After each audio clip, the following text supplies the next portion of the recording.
In the fall of 1982, the city of Chicago woke up to a nightmare.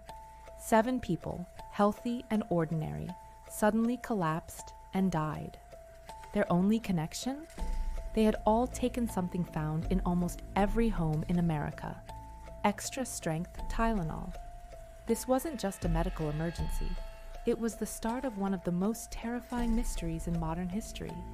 A story of fear, sabotage, and an invisible killer who was never found. It began on September 29th in a quiet Chicago suburb. 12-year-old Mary Kellerman woke up with a cold. Her parents gave her a Tylenol capsule, something they'd done countless times before. Moments later, she collapsed on the bathroom floor, dead. Her death was initially thought to be a tragic, isolated incident, but it was only the beginning. Hours later, across the city, a postal worker named Adam Janus felt a sharp pain in his chest. He reached for the same remedy, a Tylenol capsule. He died shortly after. That same night, his grieving family gathered at his home. His brother Stanley and sister-in-law Teresa, both suffering from headaches brought on by the sudden loss, found the Tylenol bottle in the kitchen. They each took a capsule. Within an hour, they were both dead too. By the next morning, Chicago was descending into chaos. More victims were reported.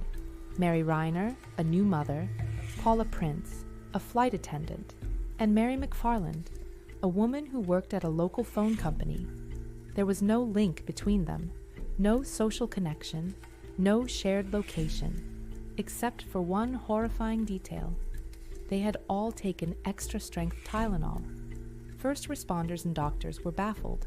How could a common pain reliever cause sudden death? As autopsies began, a chilling pattern emerged. All the victims showed signs of acute cyanide poisoning. Cyanide, a fast-acting, lethal chemical used in industrial processes, not in medicine. The pieces started clicking into place, and the conclusion was unthinkable. Someone was putting poison into medicine bottles.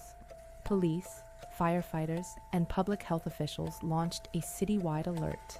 They drove through neighborhoods with loudspeakers, warning people not to take Tylenol. They rushed to pharmacies, hospitals, and homes, collecting every bottle they could find. The investigation was frantic. Inside the tainted bottles, they found the horrifying truth. The red and blue capsules had been carefully opened, the pain relief powder replaced with lethal potassium cyanide, and then resealed and placed back on store shelves. The killer hadn't targeted anyone specific. It was random, anonymous, and utterly terrifying. The news exploded across the nation. Panic swept from coast to coast. People threw out their entire medicine cabinets. Stores pulled not just Tylenol, but all over-the-counter medications from their shelves. Helicopters with news crews hovered over Chicago's streets, capturing the sense of a city under siege by an unseen enemy. The trust that millions of Americans placed in everyday products had been shattered overnight. For Johnson & Johnson, the company behind Tylenol, it was an absolute nightmare. Their flagship product, one of the most trusted brands in the world, was now synonymous with death. Their stock plummeted. Pundits predicted the end of the Tylenol brand. The company could have gone into denial, blamed a rogue employee, or tried to minimize the damage. Instead, they made one of the boldest and most respected decisions in corporate history. They issued a nationwide recall of every single Tylenol product. That's over 31 million bottles, at a cost of more than $100 million at the time. It was an unprecedented move. By taking full responsibility and prioritizing public safety over profit, Johnson & Johnson didn't just contain the crisis. They rewrote the playbook on corporate responsibility. It was a massive financial hit, but it saved their reputation. Meanwhile, the hunt for the killer, dubbed the Tylenol terrorist, was in full swing. The FBI joined local police, and a massive task force was assembled. Then, a break in the case. A man named James William Lewis sent an extortion letter to Johnson & Johnson, demanding $1 million to stop the killings. Investigators tracked him down in New York City. He was a disgruntled tax accountant with a history of shady dealings. He seemed like the perfect suspect. But when questioned, authorities couldn't tie him to the actual poisonings. There was no physical evidence, no fingerprints on the bottles, no witnesses who saw him tampering with the packages in stores.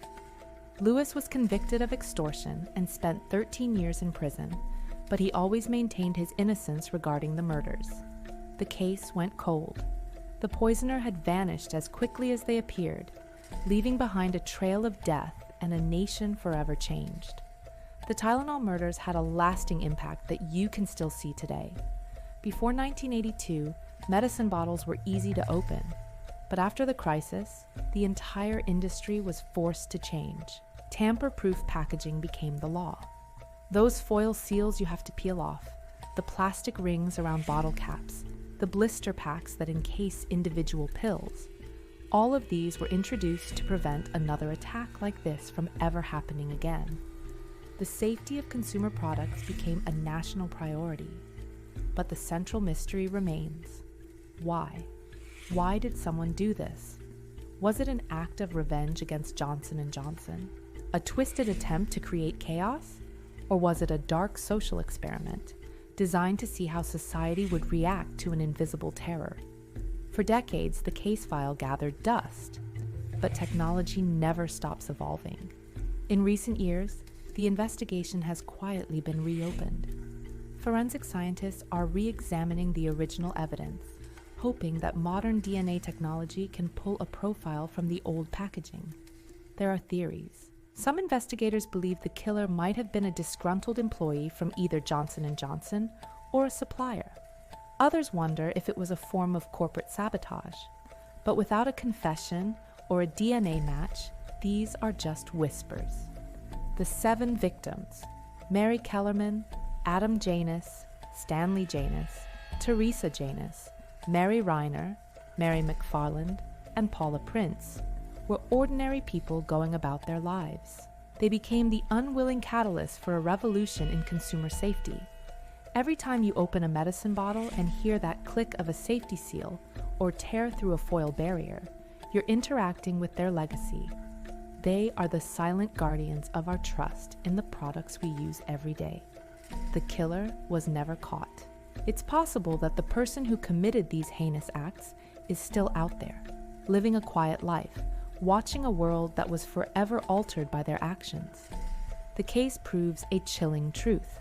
Fear can change systems far more quickly than justice ever can. And the shadow of the Tylenol poisoner remains one of America's darkest unsolved mysteries. Thanks for watching. If you found this story compelling, be sure to subscribe for more deep dives into historical events that shaped our world.